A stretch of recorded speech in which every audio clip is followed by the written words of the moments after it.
Hey, good afternoon, everybody. Hope you're having a great day. Yesterday I talked about, I started a series called The Three Things That I Suggest That Every Soldier Must Know Before Taking the PT Test. A lot of these things I'm going to talk about within this series is going to actually apply to life as well, but I specifically talked towards the PT test because there's a lot of soldiers that are just like I was at one time that are struggling to pass their PT test. And it's become a huge problem in the military.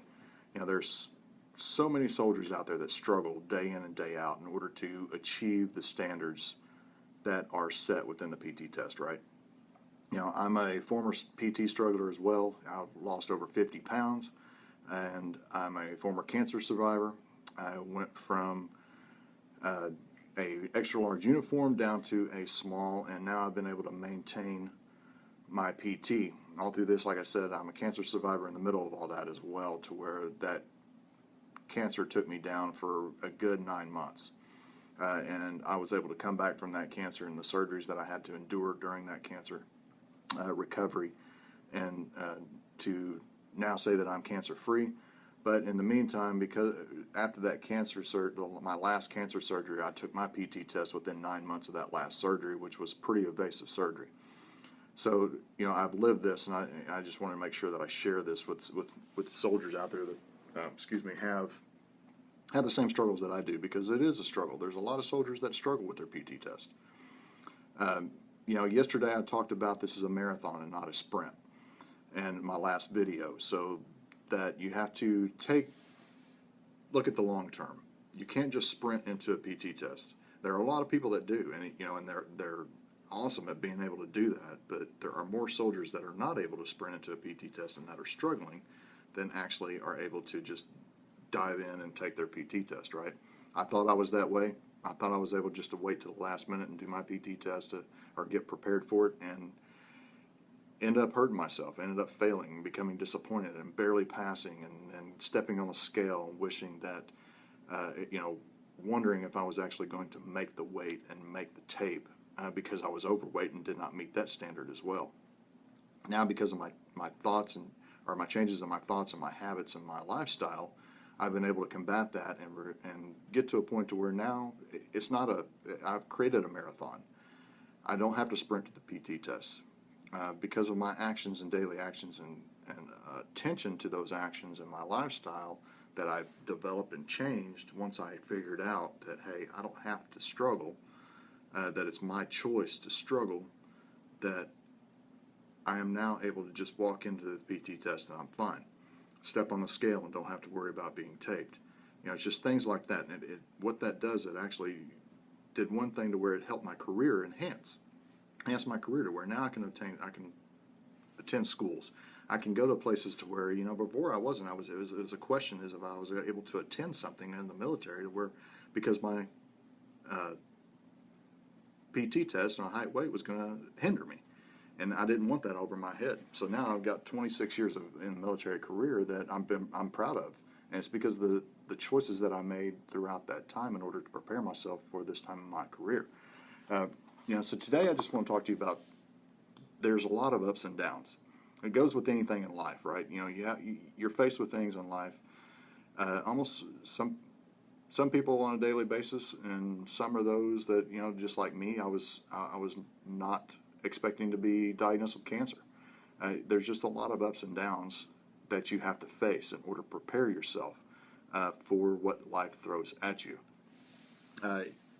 With the PT test itself, there's a lot of ups and downs in the fact of preparing yourself. How do I approach it? I don't feel like anybody's supporting me, and I don't feel like my leadership is actually there to help guide me through increasing or enhancing my abilities to pass this PT test. I'm not getting the support that I feel like I need. Yeah, they give me a counseling statement, and they give me this plan within this counseling statement and say, just go execute, take action, and make it happen, right? Well, when you get that on the receiving end, you feel like you're a failure. And you feel like that they're not going to help hold your hand and help you figure out a path in order to become better. So that would be a downer for you. That was a downer for me, I can tell you that, because I was not getting the support that I expected. I just given a counseling statement, say, hey, you stink, and go on about your business, and better do better next. You had better do better next time, right?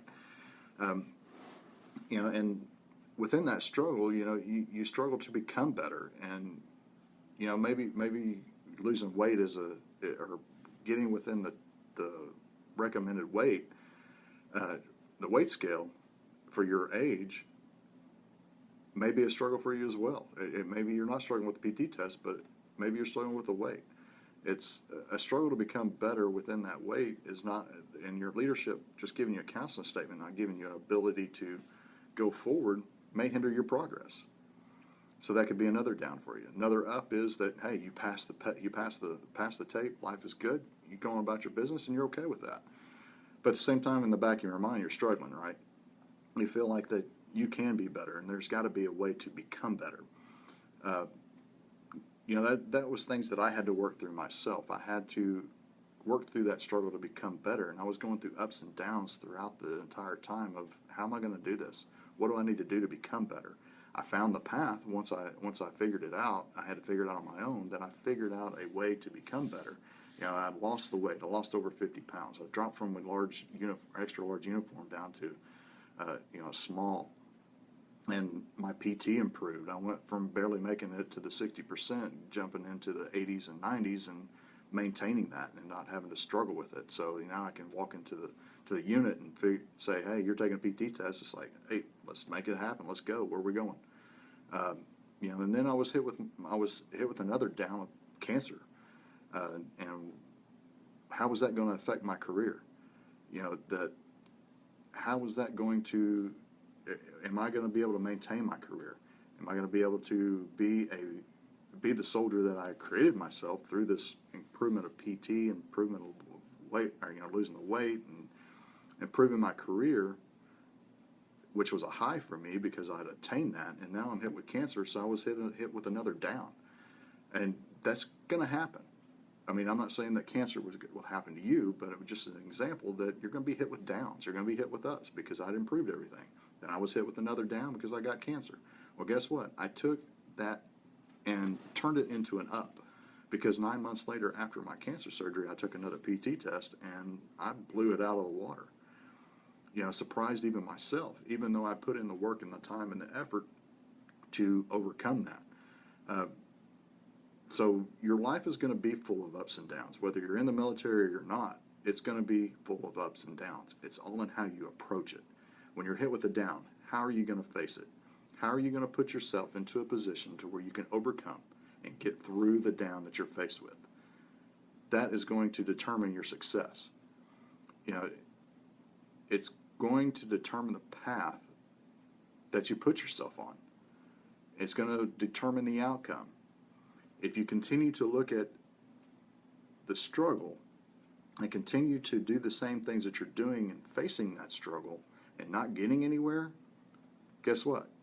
You're going to get the same results. So if I would have maintained the same approach to my fitness and to my PT test on just sprinting into my PT test, wondering if I was going to pass, wondering if I was going to pass tape, and sucking in my gut, hoping that tape would go around and be small enough to get me within standards, if I had not changed that path and looked at it differently, I would not be where I am today.